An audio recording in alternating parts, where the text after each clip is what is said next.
Hey, Aaron Adams here, Infinity Investing. Thank you for joining me for the next 10 minutes. I want to cover a ton of content for you. And I want to give you an overview of the top 5 ways, in my opinions, to get started in real estate investing, especially if you're a beginner. Now, usually I want to break that down with one caveat. There's 2 ways to invest in real estate. There's active investing and there's passive investing. Passive investing would be like buying a rental property and having somebody manage it, or putting money into a REIT via the stock market, or putting money into a syndication where you're just one of the investors in a project and someone else is the active manager. I love putting your money passively into real estate, and we could have a whole conversation on the top 5 ways to invest passively in real estate as a beginner.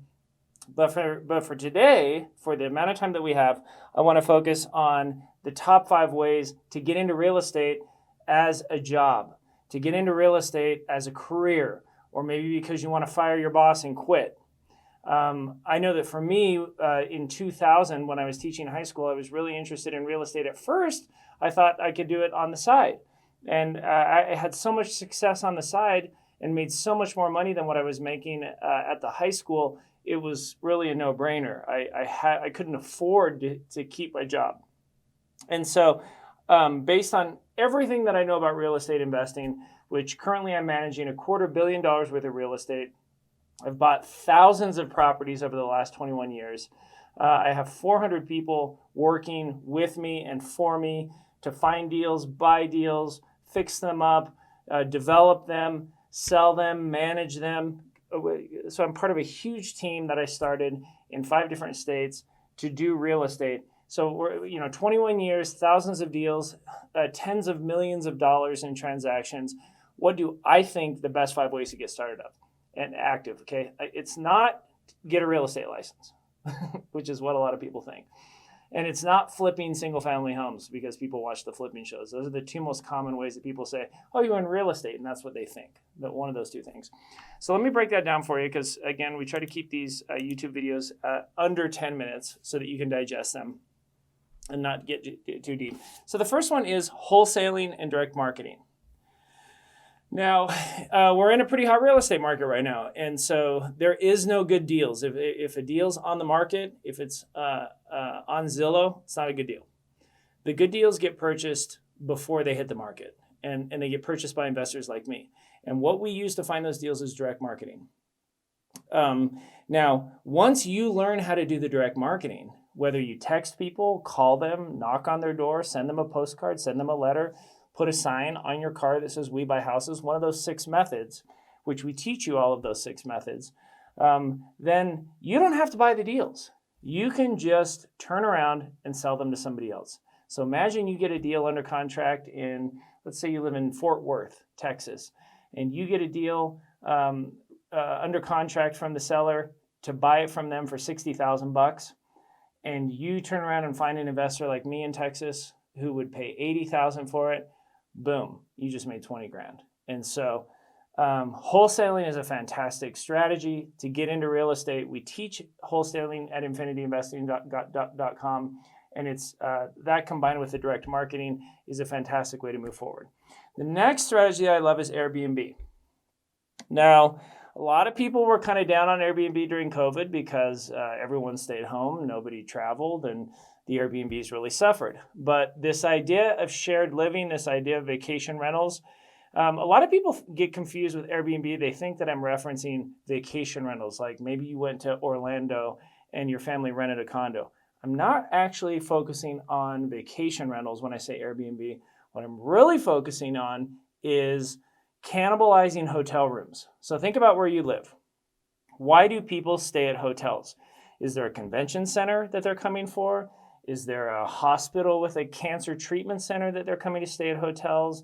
Is there a business district, a commercial district? Is there a downtown that people come stay at hotels for concerts or sporting events? Why are people staying at hotels in your town? And how do you find a property, whether it's a single family home or a duplex, near those hotels and cannibalize it?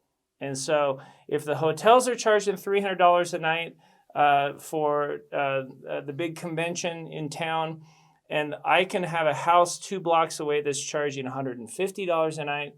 Boom, people are interested in that. And so it's not vacation rentals, it's hotel cannibalization is what we're looking for with Airbnb. It's a great strategy, and Airbnb with their website has really made it easy to make money. At infinityinvesting.com, we have a training on Airbnb that you can get involved with, and so you're going to want to check that out as well. Now, flipping.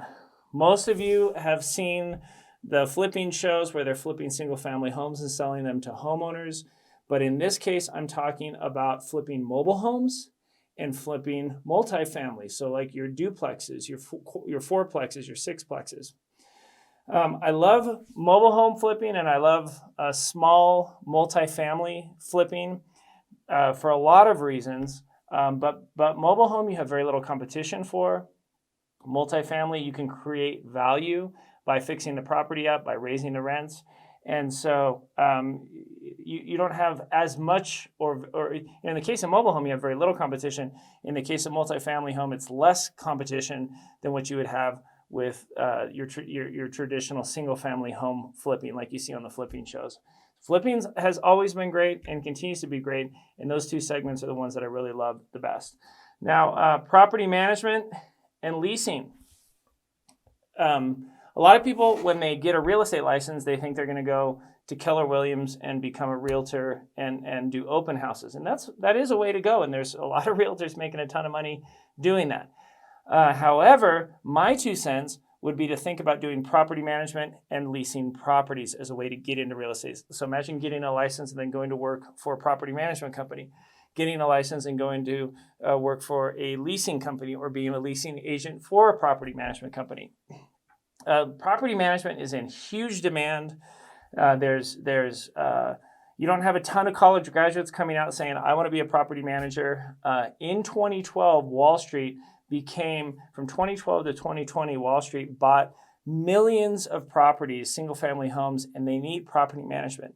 And so getting in with one of the big Wall Street property management companies could be a fast track for you to put yourself in front of a lot of money very quickly. So I love property management. I've been doing property management for 20 years, and I love leasing as well as a way to get into real estate and thinking about just deliberately getting into either one of those spaces. The last area, and we've talked about mobile just briefly, but the whole area of mobile home, manufactured home, modular home. When the market crashed in 2008, we were overbuilt by millions of properties for people to live in residentially and also for people to rent. We had too many rentals, and we had too many homes for people to buy. From 2008 to 2021, we've just fallen off a cliff for new construction. We have not built enough property to keep up with demand. And as of 2021, we're short millions of homes to live in, and we're also short millions of rental properties. And you've probably seen the effects of that with the appreciation that's just gone rampant. Mobile home, manufactured home, and modular home. So think double wides, think trailer parks, think the brand new stuff that's getting built is red hot, because you can build a home in just a few weeks on an assembly line and then ship it to the property. And I've built homes, it takes forever. Working with your framing subs and your electrician subs and your drywall guys and your roofers, it just takes forever to build homes. Whereas to have a home built in a factory on an assembly line, climate controlled, laser precision, and then shipped and put on the foundation, whether it's in a trailer park or on a permanent foundation in a modular home, is what I think is going to be a huge trend over the next 10 years. And so for you to start learning about that space, for you to get involved in that, we teach classes in that on infinityinvesting.com, is a great way to get into real estate. And hopefully in these 10 minutes, I've painted a picture both of what's happening and what some different opportunities for you. Because based on where you live, how much time you have, what your goals are, you're trying to quit your job or just do something part-time, there is an active investing strategy that's out there for you. And as you move forward with your education, opportunities will present themselves for you just like they did for me 21 years ago when I got into real estate. And I've never regretted that decision. It's been one of the best things that I've ever done. So thank you for taking a few minutes with us here at the Infinity Investing YouTube channel. Make sure you click on the link to subscribe, and we look forward to having you at one of our live events very soon.